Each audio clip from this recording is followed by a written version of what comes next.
Hello everyone, and welcome. Today we're going to dive deep into a piece of Mandarin Chinese grammar that is, and I'm not exaggerating here, absolutely foundational.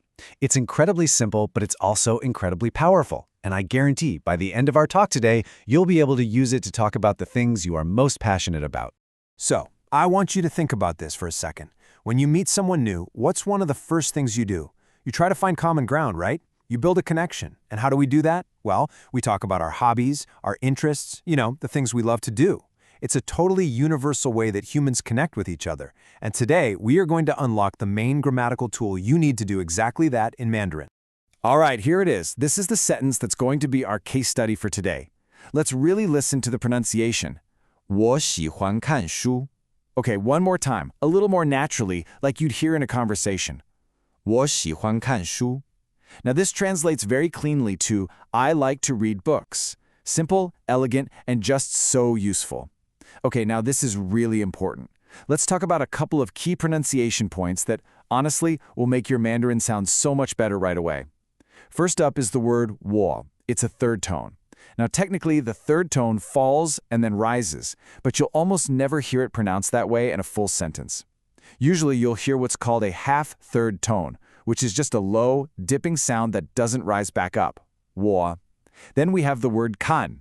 You hear that? It's a sharp, falling fourth tone. Kan. It's not a flat can. It's decisive. Nailing these tones is what really brings that authentic, clear sound to your spoken Mandarin.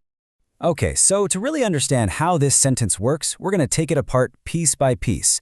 Think of it like we're disassembling an engine to see how all the parts fit together. We're going to start with the most straightforward component, the person doing the action, the subject. So who's doing the liking in this sentence? It's 我, which means I or me. This is our subject. It's probably one of the very first characters you ever learned, and for a good reason. It's the anchor of the sentence. It tells us exactly who we're talking about. It's simple, it's direct, and you pretty much can't express anything personal without it. All right, we've got our subject. Let's move on to the next piece, which is really the heart of the expression, the action word itself, the verb. This is what injects the actual feeling into our sentence.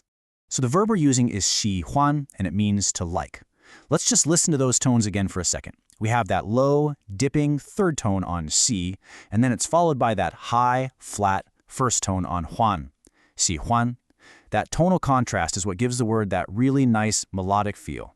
But this is where it gets really fascinating. There's a whole story hidden inside these characters. Let's break this down.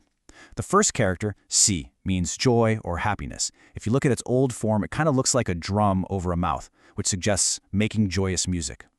The second character, 欢, also means pleased or joyous. So when you put them together to get 喜欢, you're not just saying you like something, you're literally saying it brings you joy, joyousness. It's so much more descriptive than the English word, and it's a perfect example of how Mandarin builds meaning by combining related ideas. Okay, so we have our subject, 我, and we have our verb, 喜欢. So, what is it that I like? Well, that brings us to the final piece of our main sentence puzzle, the thing that receives the action of the verb. We call that the object. Now, the object of my affection in this sentence is 看书, which, as we said, means to read books. This whole two-character phrase works as one single idea. It's the thing that is being liked. I like what? I like the whole activity of reading books. But hold on a second. If you look really closely at this object, you'll see something amazing. There's actually a pattern nested inside our bigger sentence pattern. The phrase 看书 itself is like a little microcosm of Mandarin grammar. It's a tiny verb and its object all smashed together to create a new concept. Let's zoom in on that for a second. And here it is. This is just one of the most elegant and logical things about the Chinese language.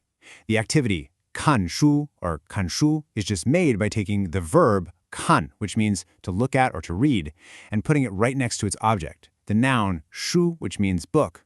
Read, book. It's a beautifully clear way to build a concept. And this right here, this is a huge insight into how the language thinks. Mandarin loves to create vocabulary for activities by just, well, sticking the action word and the object word together. Think about it.